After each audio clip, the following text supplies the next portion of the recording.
Hello दोस्तों, आपका फिर एक बार स्वागत है।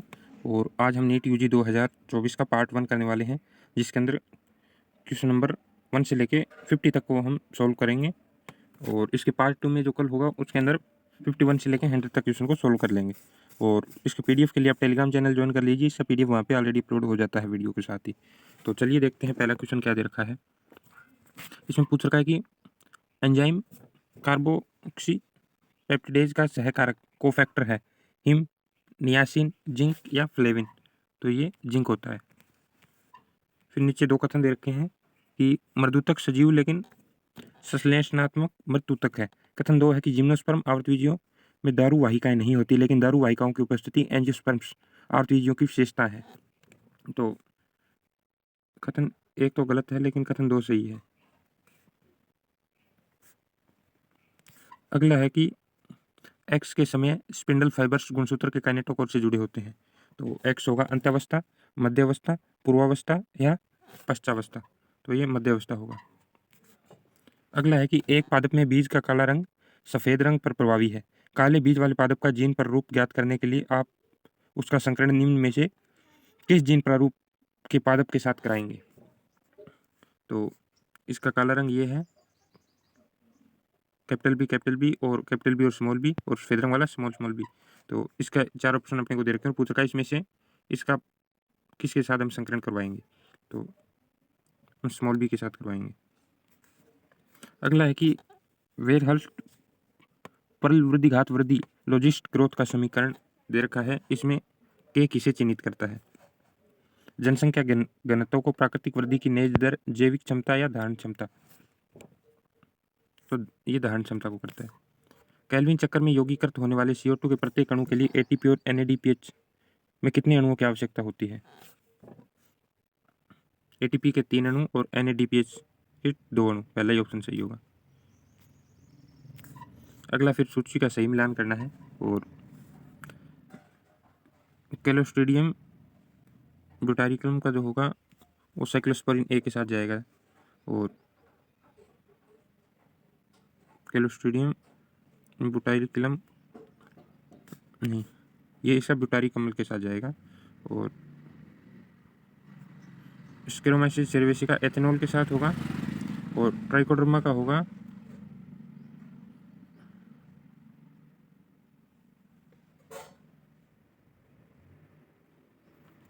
Cyclosporin A। और स्ट्रेप्टोकोकस का होगा स्ट्रेप्टोकाइनेज, यानी इसका चौथा ऑप्शन सही बनेगा। अगला क्वेश्चन दे रखा है कि इनको जैव विविधता की हानि के मुख्य कारण माना जाता है। अतिदोहन, सह विलुप्ति, उत्परिवर्तन, प्रवास हानि और विखंडन या प्रवासन। तो हम इसमें से ए अतिदोहन, सह विलुप्ति और प्रवास हानि और खंडीभवन, यानी पहला। कथन है कि लेप्टिन चरण अवस्था के दौरान प्रकाश सूक्ष्मदर्शी से देखने पर गुणसूत्र क्रमिक रूप से दिखाई देते हैं। और कथन 2 है कि डिप्लूटीन चरण अवस्था के आरंभ की पहचान सिनेप्टोनिमल कॉम्प्लेक्स के वियोजन से होती है। तो कथन 1 भी सही है और कथन 2 भी सही है। खरपतवार मुक्त बगीचा निर्मित करने के लिए माली ऑक्सीजन का उपयोग करते हैं, लेकिन इससे घास की कोई क्षति नहीं होती, क्योंकि घासों में कोशिका विभाजन में सहायक हो सकता है, जिससे वृद्धि हो सके। शीघ्र प्रभावितता को प्रोत्साहित करता है। केवल परिपक्व पत्तियों के विलगन को ही प्रोत्साहित करता है। वेस्ट एक बीजपत्री पादपों को प्रभावित नहीं करता। चौथा ऑप्शन सही बनेगा। एक गुलाबी पादपों वाले स्नैपड्रैगन के पौधे का लाल पुष्प वाले स्नैपड्रैगन के पौधे के साथ संकरण करवाया जाता है। संतति में किस प्रकार के लक्षण प्रारूप के होने की उम्मीद की जा सकती है। तो इसमें तीसरा बनेगा, दोनों लाल और गुलाबी पुष्प वाले पौधे। अगला है कि प्रकाश संश्लेषण की अदीप्त अभिक्रिया के लिए निम्न में से किन की आवश्यकता होती है। प्रकाश, CO2, NADPH, ATP, क्लोरोफिल। तो इसमें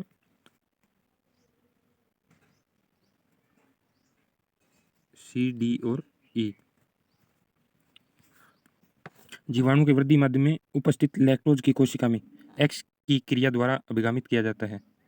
X में होगा पॉलीमरेज, एसिटिलेज, बीटा ग्लैक्टोसाइडेज या परमिएस। तो ये बनेगा परमियस। दिए गए चित्रों ए और बी में अंडाशय के संदर्भ में बाह्य दलपुंज, कैलिक्स, दलपुंज, करोला और पुंमग एंड्रोसियम की स्थिति के आधार पर पुष्पों के प्रकार को पहचानिए। तो और तो पहला तो परिजायंगी और दूसरा भी परिजायंगी। सूची को सही मिलान करना है।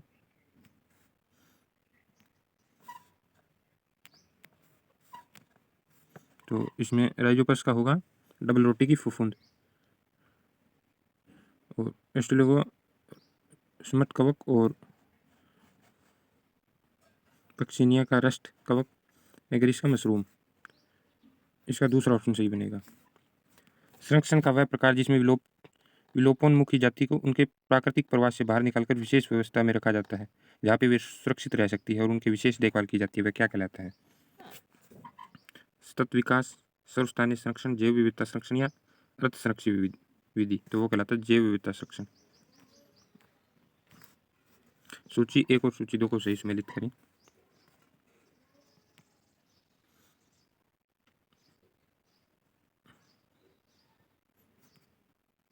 ल्यूकोप्लास्ट का होगा पोषणों के भंडारण के लिए, और गोल्जी उपकरण का होगा ग्लाइकोलिपिड के बनने का स्थल। यानी 117 का जो सही ऑप्शन बनेगा वो दूसरा बनेगा। 118 की पादप की किसी भी कोशिका से पूर्ण पादप को विकसित करने की क्षमता क्या कहलाती है? कायिक संकरण, पूर्ण सशक्ता, टोटी पोटेंसी। तो इसका दूसरा सही बनेगा। अगला है कि पूर्णतः विकसित मर्दूत की कोशिकाओं में अंतरापुलीय कैम्बियम का बनना एक्स का एक उदाहरण है। तो एक्स में बनेगा परिपक्वन विभेदन, पुनर्विभेदन या निर्विभेदन। तो निर्विभेदन। मेंडल प्रभावता के नियम की व्याख्या की जा सकती है, इनमें से सही विकल्प चुनिए। तो फैक्टर में एक जोड़े में एक प्रभावी और दूसरा अप्रभावी होता है, सही है। एलील कोई विभक्ति प्रदर्शित नहीं करते और F2PD में दोनों गुण उसी रूप में प्रकट होते नहीं, ये गलत है। सामान्य द्विगुणित पादपों में फैक्टर जोड़ों में पाए जाते हैं, सही है। किसी गुण विशेष को नियंत्रित करने वाली व्यक्ति का ही फैक्टर कहलाती है, ये भी सही है। और एक कल संकरण में केवल एक जनक की गुण की व्यक्ति होती है, ये भी सही है। यानी तीसरा ऑप्शन। उस डीएनए खंड की क्या नीति होगी जो सिर्फ एक वांछित जीन को धारण किए हो, जिसे किसी विजातीय जीव में स्थानांतरित किया जाना है?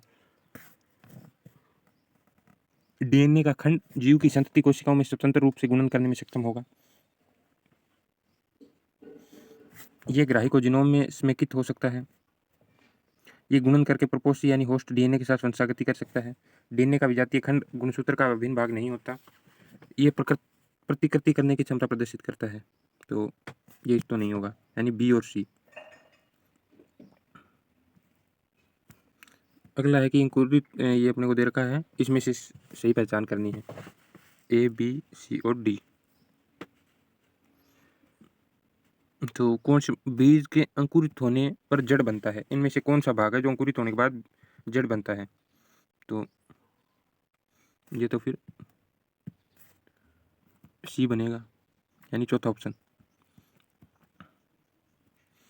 सूची 1 और सूची 2 का सही मिलान कीजिए। तो एक जीन या दो से अधिक एक जीन के दो या अधिक वैकल्पिक स्वरूप, तो ये होंगे एलील। और F1 संतति का समयुग्मजी अप्रभावी जनक के साथ संकरण, पिक्शनाथ संकरण।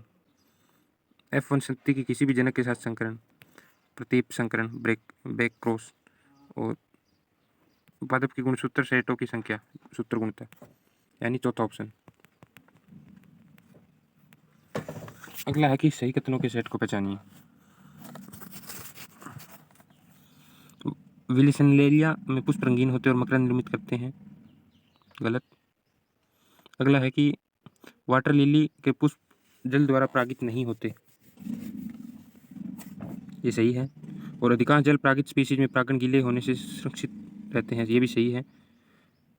कुछ जलोद्भिद के परागण लंबे और फीते जैसे होते हैं, ये भी सही है। कुछ जलोद्भिद के परागणों को जल के अंदर निष्क्रिय रूप में लाया जाता है, ये भी सही है। बी, सी, डी और ई, पहला ही ऑप्शन। अगला है कि मेलेनोट द्वारा सक्सिनिक डिहाइड्रोजन एंजाइम का संबंध का उत्कृष्ट उदाहरण है। एंजाइम स्क्रीन, कोफैक्टर संबंध, फीडबैक संबंध या प्रतिस्पर्धी संबंध। अगला है कि संकटापन स्पीसीज की सूची IUCN के द्वारा। फिर कथन दे रखे हैं बीटी टॉक्सिन कीट समूह विशिष्ट होते हैं और इनके जीन क्राई IAC द्वारा कूटलेखित कोड किया जाता है। और कथन 2 है कि बीटी अविश यानी बी थुरेंजियसिस में निष्क्रिय प्राविश के रूप में पाए जाते हैं। यद्यपि कीट द्वारा ग्रहण किए जाने के बाद ये निष्क्रिय प्राविश कीट की आंत में अम्लीय पीएच होने के कारण सक्रिय रूप में परिवर्तित हो जाते हैं। तो कथन 1 तो सही है, लेकिन कथन 2 गलत है। अगला है कि सजीव ऊतकों में पाए जाने वाला एक अल्प अणु का भार कार्बनिक यौगिक लेसिथीन का एक उदाहरण है। कार्बोहाइड्रेट फॉस्फोलिपिड, तो फॉस्फोलिपिड बनेगा। अगला है कि निम्न में से कौन सा त्रिज्या समित पुष्प का उदाहरण है? तो सस्बेनिया केसिया धतूरा, तो इसका धतूरा सही बनेगा। उष्णकटिबंधीय क्षेत्र उच्चतम स्तर की जाति बहुलकता को प्रदर्शित करते हैं क्योंकि उष्णकटिबंधीय अक्षांश लाखों वर्षों तक अपेक्षाकृत अभिबुद्ध रहे हैं और अंतर्जातीय विविधता के कारण अधिक समय तक उपलब्धता सही है। और उष्णकटिबंधीय पर्यावरण में अधिक मौसम ऋतुएं होती है, नहीं गलत है। उष्णकटिबंधीय क्षेत्रों में अधिक सौर ऊर्जा उपलब्ध है, ये सही है। स्थिर पर्यावरण निकेत विशिष्टीकरण को बढ़ावा देता है, ये भी सही है। उष्णकटिबंधीय पर्यावरण में स्थिर और प्रोशोचनीय होते हैं, ये भी सही है, यानी इसका दूसरा ऑप्शन बनेगा। हिंट 2 के DNA अणुओं को सदैव एक नियत बिंदु पर काटता है जिसे विज्ञ यानी रिकग्निशन सीक्वेंस कहते हैं और इसमें होते हैं 10 बेस पेयर, 8 बेस पेयर, 6 या 4 बेस पेयर, तो ये 6 होते हैं। आवर्तक कोशिकाएं उत्तरदायी होती है शर्कराओं के भंडारण के लिए, अधिक स्थान प्रदान करने के लिए, एक बीज पत्तियों में पत्तियों के अंदर की ओर मुड़ने के लिए, तो दूसरा ऑप्शन सही बनेगा। अगला है कि DNA में अनुलेखन इकाई को प्राथमिक रूप से DNA के 3 क्षेत्रों में निर्धारित किया जाता है और ये ऊर्ध्वप्रवाही और अधोप्रवाही सिरों के संदर्भ में सापेक्ष है, तो इसका बनेगा प्रमोटर संरचनात्मक जीन समापक टर्मिनेटर पहला। अगला है कि इनमें से कौन सा कवकों के वर्गीकरण में एक मानदंड नहीं है? फलनकाय, कवक जाल, पोषण की विधि, तो पोषण की विधि। किस संगठक में पतली बाह्य भित्ति और अत्यधिक स्थूलित भीतरी भित्तियां होती है? A, B, C और D अपने को ऑप्शन दे रखे हैं, तो इसमें से D में होती है, यानी तीसरा। अगला क्वेश्चन फिर सूचीवाड़ा दे रखा है और इसका सही मिलान करना है। एकल संगी का जो होगा वो चाइना रोज, और द्विसंगी का अगर सही मैचिंग करें तो मटर के साथ होगा, बहुसंगी का सीट्रस और अधिपर्णिका लिली के साथ, यानी दूसरा। हरित लवक क्लोरोप्लास्ट में उपस्थित DNA है वर्तीय एकरज्जुक, रेखीय द्विरज्जुक, वर्तीय द्विरज्जुक या रेखीय एकल रज्जुक, तो इसका बनेगा तीसरा।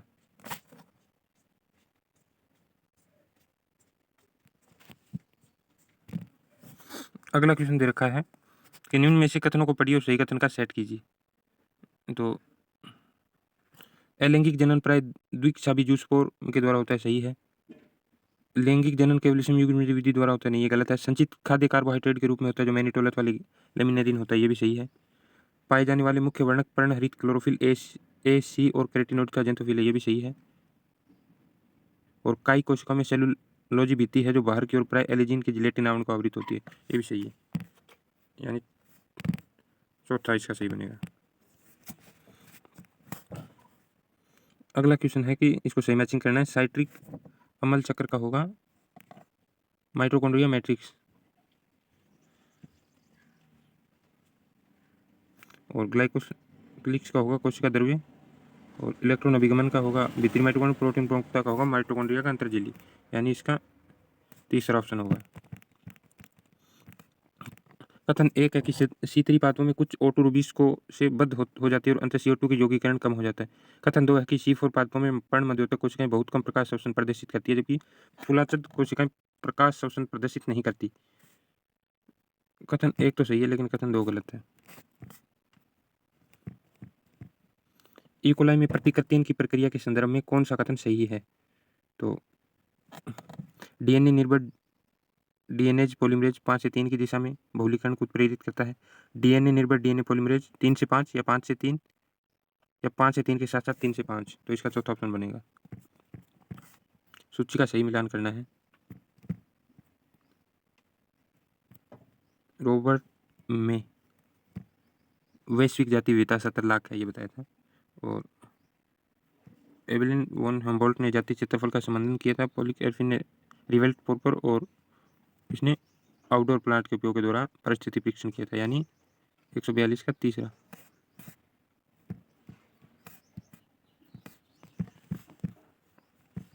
अगला क्वेश्चन दे रखा है कि सूचियों का सही मिलान करना है और रूपांतरण, लैकोपेरन, आनुवंशिक कूट और इसका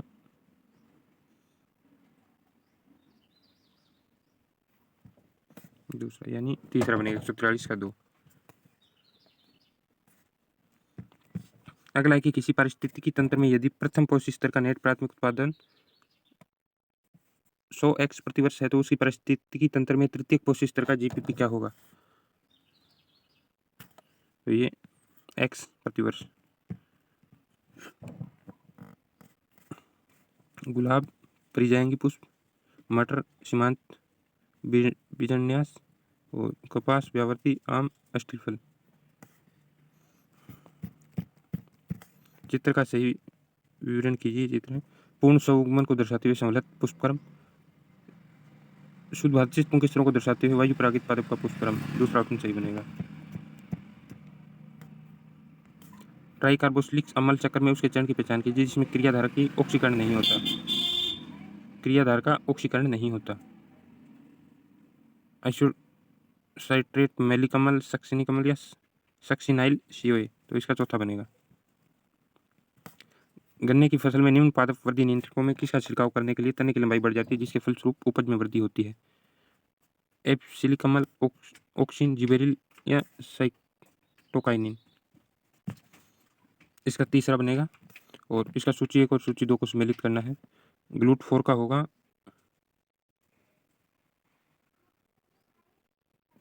कोशिकाओं में ग्लूकोज और इंसुलिन हार्मोन,